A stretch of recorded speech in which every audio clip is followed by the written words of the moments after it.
যখন আমরা তিনজন নিঝুমপুর স্টেশনে নামলাম তখন ঘড়িতে রাত ৮টা। আর নামা মাত্র বিপদটা অনুমান করতে পারলুম। সন্ধ্যে থেকে একটানা বৃষ্টি হয়ে চলেছে, তার উপর ট্রেন ২ ঘন্টা লেট। এর ফলে স্টেশনের বাইরে কোনো গাড়ির চিহ্ন দেখতে পেলাম না। আমরা যাব এই নিঝুমপুর স্টেশন থেকে মাইল ৪ দূরে একটা নীলকুঠিতে। বৃষ্টি কমতে কমতে এখন বন্ধ হয়ে গিয়েছে, কিন্তু গাড়ি না পাওয়া গেলে যে কি হবে তাই ভাবছি। আমরা ৩ বন্ধু এসেছি, আমি, সুরেন আর অমিয়। আমরা শরণাপন্ন হলাম স্টেশন মাস্টারের কাছে। স্টেশন মাস্টার নিজের ঘরে চোখ বুজে বসেছিলেন। আমরা ৩ জনে ঘরে ঢুকতেই তিনি চোখ খুলে বললেন, তোমরা এখানে কি চাও?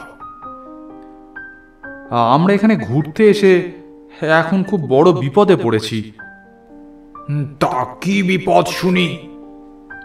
সন্ধ্যে থেকে যা বৃষ্টি লেগেছে, তার উপর আবার ট্রেন ২ ঘন্টা লেট, বাইরে কোনো গাড়ি নেই। তা তোমরা যাবে কোথায়? এখান থেকে মাইল ৪ দূরে একটা নীলকুঠির আছে, জানেন তো? তার জানবো না? সেই নীলকুঠির নাম এ তল্লাটে সবাই জানে। ওই বাড়িটাই আমার মামা কিছুদিন যাবৎ কিনেছেন। তোমার মামার নাম কি পঞ্চানন? আগে হ্যাঁ স্যার। আপনি জানলেন কি করে? উনি যখন প্রথম বাড়িটা কেনেন তখন ২-৪ দিন এখানে ছিলেন। এই জায়গায় আড্ডা দেওয়ার লোকের বড় অভাব, তাই তোমার মামা আমার এখানে এসে রোজ আড্ডা দিয়ে যেতেন। সেই কদিন তার সাথে আমার বড় ভাব জমে গিয়েছিল। তুমি তার ভাগ্নে, কিছু একটা ব্যবস্থা তো করতেই হবে। এই স্যার, এই কিছু একটা ব্যবস্থা করে দিন, বড় বিপদে পড়ে গেছি। আমার নিজের একখানা গাড়ি আছে, সেটারই ব্যবস্থা করে দিচ্ছি। কিন্তু আবার কিন্তু কেন স্যার? গাড়িটা পুরো বাড়ির ভেতরে ঢুকবে না, আর বেশিক্ষণ দাঁড়াবে না। বাড়ির বাইরেই তোমাদেরকে নামিয়ে দিয়ে ঝটপট ফিরে আসবে। কেন স্যার? মানে তাড়াহুড়োর কারণ কি? অত সব জানি না। এই অঞ্চলের লোক ওই দিকটাকে এড়িয়ে চলে সন্ধ্যের পর। আরে ছাড় না, আমাদের তো অত জেনে কাজ নেই। কিছুক্ষণের মধ্যেই স্টেশন মাস্টার আমাদের জন্য একটা মোটর গাড়ির ব্যবস্থা করে দিলেন। সেই মোটরে চড়েই আমরা ৩ জন চলেছি নীলকুঠির উদ্দেশ্যে। সাঁওতাল পরগনার একটি অখ্যাতনামা জায়গা, নাম নিঝুমপুর। এই নিঝুমপুর স্টেশন থেকে মাইল ৪ দূরে একটা সাহেবী আমলের নীলকুঠির আছে। সেটাই আমার মামা মাস ৬ হলো কিনেছে। হাওয়া বদলানোর উপযুক্ত জায়গা, ছোট ছোট পাহাড়, ২-১টি ঝর্ণা, জঙ্গল, সব মিলিয়ে মনোমুগ্ধকর পরিবেশ। যখন আমরা ৩ বন্ধু শুনলাম মামা এত সুন্দর জায়গায় বাড়ি কিনেছেন, তখনই আমরা মামাকে গিয়ে ধরলাম। সব শুনে মামা বললেন, যেতে চাস যা, বড় হয়েছিস, ভালো মন্দের বিচার হয়েছে। তবে তবে কি মামা? এলাকার লোক বলে ওই কুঠি বাড়িতে ভূত আছে। এ মামা, আপনি ওখানে গিয়ে থাকেননি? দেখো, প্রথম কথা, আমি ভূতে বিশ্বাস করি না। বাড়িটা কেনার পর থেকে ১২ দিনে গিয়েছি। কাজের চাপে ২ দিনের বেশি কখনো থাকিনি। বাড়িটাতে ভূতের উপদ্রব হয়নি আমি থাকাকালীন। আরে মামা, ভূত বলে কিছু নেই, তার আবার উপদ্রব। আর যদি থাকে, থাক না, এই সুযোগে ভূতের সাথে দেখা হয়ে যাবে। কলেজে উঠে খুব ডেপমি শিখেছিস দেখছি। বাড়িতে আবার এসব কথা বলো না যেন। তোমাদের ঘোরাও হবে না, আমি মিছিমিছি বকা খাবো। সন্ধ্যের আগে পৌঁছে যাবার চেষ্টা করবে। সন্ধ্যের পর স্টেশন চত্বরে কোনো গাড়ি পাবে না, আর পেলেও সে নীলকুঠিরের দিকে যাবে না। অন্ধকার জঙ্গলের মধ্যে দিয়ে আমাদের গাড়ি ছুটে চলেছে।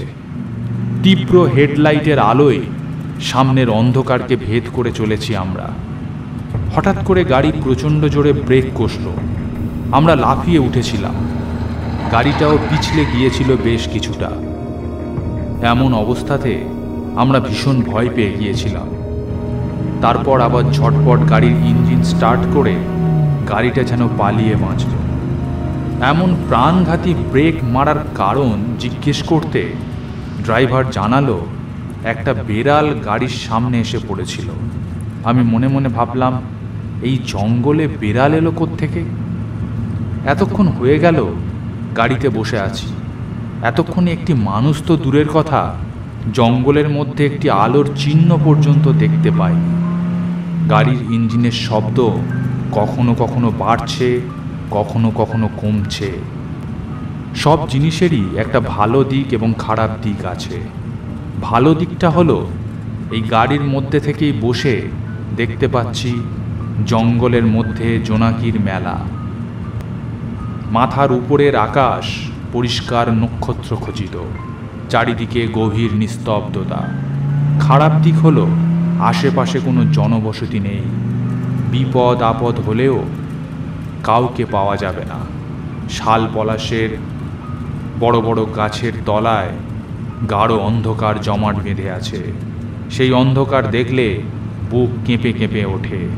এই অন্ধকার দেখলে, এই গভীর নিস্তব্ধতা শুনলে এক আদিম ভয় মনে বাসা বাঁধে। এমন সময় হঠাৎ একটি জায়গায় এসে গাড়িটা ব্রেক কষে দাঁড়িয়ে পড়ল। আমাদেরকে কিছু বলার দরকার ছিল না, বুঝে গেলাম এই পর্যন্ত গাড়ি যাবে, এর বেশি না। ঝটপট গাড়ি থেকে নেমে পড়লাম। গাড়ির চালকটি আর এক সেকেন্ডও দেরি না করে প্রাণ বাঁচিয়ে যেন পালিয়ে গেল আমাদের থেকে। গাড়ির তীব্র হেডলাইটের আলো মিলিয়ে যেতে চারিদিকের অন্ধকার আমাদের ঘিরে ফেলল। সবে ভাবছি, এই ব্যাগপত্র নিয়ে আর কত দূর যেতে হবে কে জানে। অন্ধকারটা চোখ সয়ে আসছে ধীরে ধীরে। এমন সময় কিছুটা দূরে নক্ষত্রের ফিকে আলোয় একটা পাঁচিল ঘেরা বাড়ি দেখতে পেলাম। আমরা তিনজন আরো কিছুটা এগোতে মস্ত প্রাচীর ঘেরা বাড়িটা আমাদের কাছে এসে পড়ল। মস্ত লোহার গেটের সামনে এসে হাত দিয়ে ঠেলা দিতেই একটা বিশ্রী ক্যাঁচ শব্দ করে গেটটা খুলে গেল। ভিতরে গিয়ে ঢুকে দেখলাম, সামনের জমিতে বড় বড় ঘাস গজিয়েছে। সামনে দাঁড়িয়ে আছে একটা কুঠি বাড়ি, কিন্তু কোথাও কোনো আলো জ্বলছে না কেন? মামা বলেছিলেন বাড়ির কেয়ারটেকার ভজুয়া তাদের জন্য সব ব্যবস্থা করে রাখবে। তবে কি সে কোনোভাবে মামার চিঠি পায়নি, বা কোনো অসুবিধার কারণে আসতে পারেনি? তাহলে তো ভারী বিপদ। থাকা নিয়ে বিশেষ অসুবিধা হবে না, আমাদের কাছে বাড়ির এক কপি এক্সট্রা চাবি আছে। উঠান পেরিয়ে বাড়ির বারান্দায় উঠে এসব ভাবছি। কিরে, বাড়িতে কেউ নেই নাকি? কি জানি, কোথাও তো আলো জ্বলছে না। কেয়ারটেকার ভজুয়াটা না থাকলে তো ভারী বিপদ। এই রাত্রে খাবো কি? আর ঘরদোরের হালিবা কি হয়ে আছে কে জানে। আরে বাবা, অত শত না ভেবে দরজায় ঘা দিয়ে ডাকাডাকি করেই দেখা যাক না। আমি কাঠের দরজায় ঘা দিলাম আর ডাক দিলাম, ভজুয়া, এই ভজুয়া, ভেতরে কেউ কি আছো? বাড়িতে কেউ আছো? ভজুয়া। কারোর কোনো সাড়া পাওয়া গেল না। এমন সময় একটা ভয়ঙ্কর শব্দে আমরা চমকে উঠলাম। জঙ্গলের মধ্যে থেকে কি যেন ডাকছে। আমরা ভয়ে একে অপরের মুখ চাওয়াচাওয়ি করছি। দূর বোকারা, ওটা শিয়ালের ডাক, ভয় পেও না। আমিও প্রথমটাতে একটু ঘাবড়ে গিয়েছিলাম, আসলে চারিদিকের পরিবেশ এমন যে এই পরিবেশের শেয়ালের ডাক শুনলে গায়ের লোম খাড়া হয়ে ওঠে। যাই হোক, এখন ভেতরে ঢোকা যাক, বাড়িতে তো কেউ নেই। পকেট থেকে চাবি বের করে খুলতে যাব, এমন সময় বন্ধ দরজার পেছন থেকে একটা খট করে শব্দ হলো। তারপর দরজাটা ঘর ঘর শব্দ করে খুলে গেল। হাসি মুখে লণ্ঠন হাতে একটা লোক বেরিয়ে এলো। আগে বাবুরা এসে পড়েছেন? তুমি কি ভজুয়া? আগে হ্যাঁ বাবু, আমি ভজুয়া, এই বাড়ির কেয়ারটেকার। তুমি এতক্ষণ ছিলে কোথায়? ডেকে ডেকে তো আমাদের প্রাণ বেরিয়ে গেল। ভেতরে ছিলাম, জানলা দরজা সব বন্ধ তো, তাই বুঝতে পারিনি। আমি তো ভাবছিলাম আপনারা বোধহয় আসবেন না। ট্রেন লেট ছিল। তা তোমাদের এই অঞ্চলের যা অবস্থা, স্টেশনে কোনো গাড়ি নেই। গাড়ির ব্যবস্থা করে বাড়ি পর্যন্ত আসতে দেরি হয়ে গেল। চিঠিতে আমাদের জন্য মাংস কষা রাঁধার কথা লেখা ছিল। ও নিয়ে আপনারা কোনো চিন্তা করবেন না বাবু, সব এনে রেখেছি। নুন হলুদ মশলাপত্র মাখিয়ে রেখেছি, শুধু গরম গরম বানিয়ে দেব। সেসব হবে। সব কথা বাইরে দাঁড়িয়েই কি বলবো নাকি? এ বাবা, আসুন ভিতরে আসুন বাবু, আপনাদের ঘরগুলো সব দেখিয়ে দিই। এই বলে আমরা ঘরের ভিতরে গিয়ে ঢুকলাম। একটি বড় মাপের ঘরে এসে আমরা উপস্থিত হলাম। ঘরের আসবাবপত্র সবই পুরানো যুগের। খাটটা ঘরের মতোই বিশাল বড়। বাবু, এই ঘরটা বেশ বড়, খাটটাও বেশ বড়, অনায়াসে আপনারা 3 জন শুতে পারেন। পাশের একটা ঘরও পরিষ্কার করে রেখেছি, যদি অসুবিধা মনে করেন সেখানেও শুতে পারেন। না না, আমাদের 3 জনের একসাথে থাকতে কোনো অসুবিধা হবে না। আর একসাথে থাকলে আড্ডাটাও বেশ জমিয়ে দেওয়া যাবে। ঘরদোর ভালো করে পরিষ্কার করেছো তো? সাপ বিছে নিয়ে কোনো ভয় নেই তো? কি বলছেন বাবু, আমি 2-1 দিন অন্তর অন্তর এমনি পরিষ্কার করি সব ঘর। তাছাড়া আপনারা আসবেন বলে একদম চকচকে করে রেখেছি, দেখে বুঝতে পারছেন না? তা ঠিক, ঘর দেখে তো বেশ পরিষ্কার বলেই মনে হচ্ছে। সব ঠিক আছে, তুমি যাও রসিয়ে কষিয়ে মাংস বানাও দেখি। ও সব নিয়ে আপনি একদম চিন্তা করবেন না। দেখুন না, খানিকক্ষণের মধ্যে কেমন সুস্বাদু মাংস কষা এনে হাজির করি। তা বাবু, সবাই ভাত খাবেন তো, না রুটি করতে হবে? না না, সবাই ভাত। আচ্ছা বাবু, আমি এখনই আসছি, আপনারা হাত মুখ ধুয়ে বিশ্রাম করুন। এই বলে ভজুয়া ঘর থেকে বেরিয়ে গেল। হাত মুখ ধুয়ে ফ্রেশ হয়ে ঘরের এদিক ওদিক ঘুরে দেখতে লাগলাম। পুরানো দিনের নানান জিনিসে ঘর পরিপূর্ণ। ঘরের লাগোয়া একটা ব্যালকনি রয়েছে। সেই ব্যালকনি থেকে বাইরের দৃশ্য অতি মনোরম। অনেক দূর পর্যন্ত জঙ্গল দেখা যায়। ঘরে এসে বিছানায় বসে আমরা একে অপরের সাথে গল্প শুরু করলাম। চাকরটা ছিল বলে আজকের মতো রক্ষে, না থাকলে যে কি হতো। না থাকলে কি আর হতো? এত কষ্ট করে এসে নিজের বিছানা নিজেকেই করতে হতো, আর হাত পুড়িয়ে রান্না করে খেতে হতো। তা যা বলেছ, স্টেশন থেকে এই পর্যন্ত আসতে কম ঝামেলা পোয়াতে হলো না আমাদের। হঠাৎ এমন সময় জানলার বাইরে একটা ছায়ামূর্তি নড়ে উঠল। আমি চেঁচিয়ে উঠলাম, ওখানে কে? কে ওখানে? কোথায় কে? জানলার বাইরে একটা ছায়ামূর্তি নড়ে উঠল বলে মনে হলো। দূর, নিশ্চয়ই তুই ভুল দেখেছিস। আরে সত্যি বলছি, আমি দেখেছি জানলার বাইরে একটা ছায়ামূর্তি।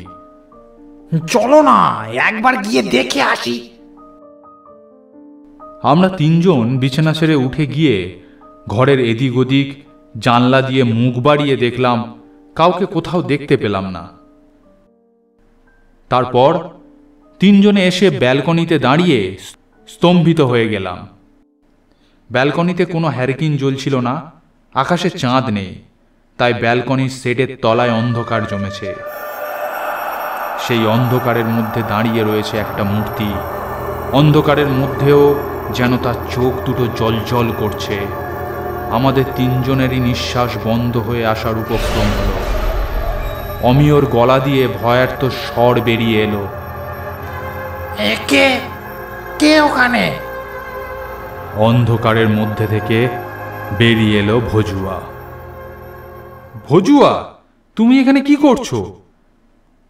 তুমি এখানে এলেই বা কি করে? আপনাদের ঘরের মধ্যে দিয়েই তো এলাম। আপনারা তখন গল্প করছিলেন। কি বাজে কথা বলছো ভজুয়া? আমরা তিনজন বসে গল্প করছিলাম, তুমি তো ঘরের মধ্যে দিয়ে যাওনি। আগে বাবু, আপনারা তখন গল্প করছিলেন, তাই খেয়াল করেননি। আপনাদের সামন দিয়েই তো এলাম। আরে বাজে কথা বললে হবে? তুমি কখন আমাদের সামন থেকে এলে হে? সত্যি বলছি বাবু, আপনাদের সামন দিয়েই গেলাম। আপনারা গল্প করছিলেন, তাই খেয়াল করেননি। তা বেশ, তা এখানে কি করতে এসেছিলে তুমি? আপনারা ভয় পেলেন, সেই সব গোলমালেই তো ভুলে গেছি এখানে কি করতে এসেছিলাম। আমি এখন যাই, এই রান্না হয়ে এলো, ভাত চড়িয়ে দিয়ে এসেছিলাম। আপনারাও আর কিছুক্ষণের মধ্যে নিচে নেমে আসুন, খাবার প্রায় তৈরি। আচ্ছা ঠিক আছে, তুমি এখন যাও। এই বলে ভজুয়া সেখান থেকে চলে গেল। আমরা আবার ঘরে এসে বসলাম। কি ব্যাপার বল দেখি? তাই তো ভাবছি, ব্যালকনিতে যাওয়ার আর কোনো পথ নেই, আমাদের ঘরের মধ্যে দিয়ে যেতে হয়। তাহলে বেটা গেল কখন? নিশ্চয়ই ব্যালকনিতে যাওয়ার অন্য কোনো পথ আছে। কি বোকার মতো কথা বলছিস? ব্যালকনির চারিদিকে খাড়া দেওয়াল নেমে গেছে। কোনো ঘর বা কোনো গুপ্ত দরজা থাকলে তো আমরাও দেখতে পেতাম। এটাও তো হতে পারে যে আমরা যখন আড্ডা দিচ্ছিলাম, সত্যি কোনো এক সময় ও আমাদের সামন দিয়ে গিয়েছে। এই নিয়ে তো এত জল ঘোলা করার কোনো দরকার নেই। তার চেয়ে চল, ভজুয়া কি বলল শুনলি না? মাংস রেডি, ভাতও নাকি হয়ে এসেছে, জমিয়ে খাবো। হ্যাঁ, খুব খিদে পেয়েছে, সেই কখন খেয়ে বেরিয়েছি। মামার কাছে শুনেছি এর হাতের রান্নাও নাকি খুব ভালো। আমি তো যেন কেমন মাংস কষার গন্ধ পাচ্ছি। তাড়াতাড়ি চল। আরে তুই যে আর ধৈর্য ধরতে পারছিস না দেখছি, চল চল চল। নিচে নেমে দেখলাম একটা বড় কাঠের টেবিলের উপর তিনজনের জন্য থালা ভর্তি ভাত, বাটি ভর্তি মাংস সাজিয়ে দাঁড়িয়ে আছে ভজুয়া। আসুন বাবু, আসুন, সব একদম গরম গরম তৈরি করে দিয়েছি। আমরা তিনজন তিনটি চেয়ার দখল করে বসলাম। খাবার আয়োজন খুবই সামান্য, কিন্তু এত কষ্টের পর প্লেট ভর্তি গরম ভাত, ডাল, আলু ভাজা আর মাংস যে আমরা পেয়েছি, সেটাই বা কম কি। তিনজনে পরম তৃপ্তি ভরে খেতে শুরু করলাম। অমিও খেতে খেতে বলে উঠল, ভজুয়া, তোমার হাতের রান্না লাজবাব। সত্যি তোমার হাতের রান্নার তুলনা নেই। সমস্ত খাবার পরম তৃপ্তি ভরে খেয়ে পেটে হাত বোলাতে শুরু করলাম। অমিও একটা ঢেঁকুর তুলে বলল, এতটা পথ ছুটে আসা সার্থক হয়েছে ভাই। খাওয়াটা একটু বেশি হয়ে গেছে। এমন খাওয়া পেলে আমি রোজ বেশি খেতে পারি। চল এবার উঠে পড়ি। আমরা উঠে হাত ধুতে চলে গেলাম। ফিরে এসে দেখলাম ভজুয়া ঘরে নেই। ভজুয়া, ও ভজুয়া, এই ভজুয়া! কারোর কোনো সাড়া নেই। লোকটা গেল কোথায়? এমন সময় সদর দরজায় জোরে জোরে ধাক্কা পড়তে লাগলো। সেই শব্দে আমরা প্রায় চমকে উঠেছিলাম। আবার দরজায় কড়াঘাত হতে লাগলো। ঘড়িতে এখন রাত 12টা। জঙ্গলের মধ্যে কে এলো এত রাতে? এমন সময় অমিয় কাঁপা কাঁপা গলায় বলল, ভজুয়াটাকে ডাক না। আরে দেখলি তো ডাকলাম, কারোর কোনো সাড়া আসছে না। কোথায় গেল কে জানে? এমন সময় আমার বুকের ওপর হাতুড়ি পেটানোর মতো দরজায় কড়াঘাত হলো, এবার বেশ জোরে। চল গিয়ে দেখি, সবাই মিলে গিয়ে দরজা খুলব। আমরা 3 জন পায়ে পায়ে এগিয়ে গেলাম সদর দরজার দিকে। আমি দরজা খুললাম এবং দরজা খোলা মাত্র যাকে দেখলাম তাকে দেখে আমার মাথায় যেন আকাশ ভেঙে পড়ল। ঘরের মধ্যে ঢুকে এসে দাঁড়ালো ভজুয়া। আমরা 3 জনেই অবাক হয়ে একে অপরের দিকে তাকাতে লাগলাম। নীরবতা ভেঙে ভজুয়াই বলল, বাবু, আপনারা কখন এলেন? বড় বাবু আমাকে চিঠি লিখে জানিয়েছিলেন, কিন্তু হঠাৎ আজই বউয়ের শরীরটা বড্ড খারাপ করে গেল, তাই তাকে নিয়ে জেলা হাসপাতালে গিয়েছিলাম, এই ফিরলাম। আমাকে ক্ষমা করে দেবেন বাবু। কি করব বলুন, বউয়ের শরীর খারাপ না হলে আপনাদের কোনো চিন্তা করতে হতো না। খাওয়া দাওয়া কিছু হয়নি বোধহয়। এসব কি রসিকতা করছো? তুমি তো ঘরের ভিতরেই ছিলে, বাইরে গেলে কখন? তুমি আর ইয়ার্কি করার সময় পেলে না? কত রাত হয়েছে জানো? তা তোমাকে তো আমরা কখন থেকে ডাকছি, তুমি বাইরে গেলে কখন? হ্যাঁ বাবু, আমি ভেতরে ছিলামই বা কখন? আমি তো এই বাড়ি থেকে আসছি। কি রসিকতা করছো ভজুয়া? এই তো নিজের হাতে রেঁধে আমাদেরকে দাঁড়িয়ে থেকে মাংস ভাত ডাল খাওয়ালে। আর জামা কাপড়ই বা সব পরিবর্তন করলে কখন? কাপড় পরেই তো বাড়ি থেকে বেরিয়েছি, আর আমি তো সবে এলাম। কখন আপনাদের জন্য মাংস রান্না করলাম, ভাত রান্না করলাম কে জানে। বাবু, আপনাদের কিছু ভুল হচ্ছে। কেন শুধু শুধু মিথ্যে কথা বলছো আমাদেরকে? আমাদের ভয় দেখানোর চেষ্টা করে কোনো লাভ নেই, আমরা ভয় পাই না। মা কালীর দিব্যি বাবু, আমি এই বউকে ডাক্তার দেখিয়ে বাড়ি গিয়েছিলাম, সেখান থেকেই নীলকুঠিতে এই এলাম। বিশ্বাস না হলে আমার সাথে আমার বাড়ি চলুন। আমার এক খুড়তুতো ভাইও গিয়েছিল আমার সাথে, তার কাছেই সব কথা শুনবেন। এবার আমরা একে অপরের দিকে চাইলাম। এবার আমাদের গা শিরশির করতে লাগলো, একটু একটু ভয় হতে লাগলো। ভজুয়া কেন মিথ্যে কথা বলতে যাবে আমাদের সাথে? এমন সময় বাড়ির মধ্যে এক ভয়ঙ্কর অট্টহাসির রোল উঠল। সেই হাসির শব্দে সমস্ত পরিবেশের নিস্তব্ধতা খান খান হয়ে গেল।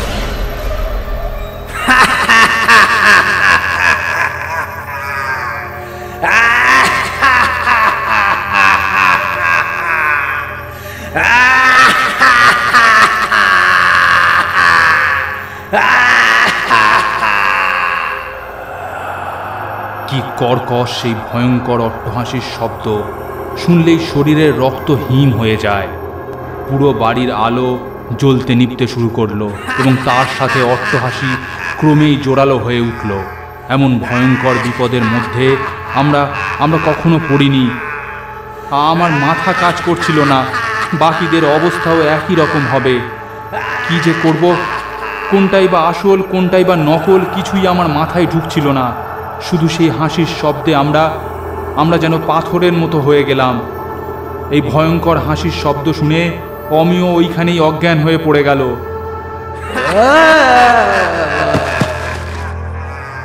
ভজুয়ার সাহায্যে আমি আর সুরেন অমিয়কে তুলে কোনো মতে সে বাড়ি থেকে বেরিয়ে গিয়েছিলাম। যখন আমরা সে বাড়ি থেকে বেরিয়ে পালাচ্ছি, তখনও সেই বাড়ির ভেতর থেকে সেই অট্টহাসির শব্দ গুঞ্জরিত হচ্ছিল। ভজুয়ার বাড়িতে সে রাতটুকু কোনো মতে কাটিয়েছিলাম। পরের দিন সকালবেলা ভজুয়ার ঘরে বসে আমরা সমস্ত কাহিনী তার মুখ থেকে শুনেছিলাম। বাবু, আমার ঠাকুরদার মুখে শুনেছিলাম এ গল্প। ওই বাড়িটা ছিল এক ইংরেজ সাহেবের বানানো কুটি বাড়ি। তখন এ অঞ্চলে নীল চাষ হতো, তাই সাহেব ওখানে বাড়ি বানিয়েছিলেন নিজের কাজের সুবিধার জন্য। রান্নার জন্য এক চাকর ছিল, তার হাতের রান্নাও শুনেছিলাম খুব ভালো ছিল। সন্ধ্যের পর থেকেই সাহেব প্রচণ্ড নেশা করতেন। একদিন সন্ধ্যের পর নেশা করে রাতের খাবার খেতে বসলেন। খাবারে একটা পোকা পড়েছিল, সেই দেখে তো সাহেব প্রচণ্ড রেগে গেলেন। লাঠি বের করে নেশার ঘোরে এমন মারলেন চাকরটিকে যে সে তখনই মারা গেল। এরপর সাহেব সেই বাড়িতে আর বেশি দিন টিকতে পারেননি ভূতের উপদ্রবে। কাকে যেন বাড়ি বেচে দিয়ে চলে গেলেন সাহেব। তারপর থেকে বাবু এইভাবেই হাত ঘুরছে বাড়িটা। গাঁয়ের লোকেরা সবাই জানে ও বাড়িতে ভূত আছে, তাই সন্ধ্যের পর ও চত্বর কেউ মারায় না। তবে তুমি ও বাড়িতে কাজ নিলে কেন? তোমার কি ভূতের ভয় নেই? কি করব বাবু, পেটের দায়। বড়বাবু মোটা টাকা মাইনে দিতে রাজি হয়েছিলেন, তাই আর না করতে পারিনি। আপনারা ফিরে যান আপনারা। আমাদের আর সে কথা বলবার দরকার ছিল না। ওই দিনই ট্রেন ধরে কলকাতায় ফিরে গিয়েছিলাম আমরা। গল্পটি ভালো লাগলে একটি লাইক করুন। এরকম আরও গল্প দেখতে চাইলে চ্যানেলটি সাবস্ক্রাইব করে পাশের বেল বাটনটি প্রেস করে দিন, কারণ ভবিষ্যতে এখানে আরও এরকম গল্প আসতে চলেছে।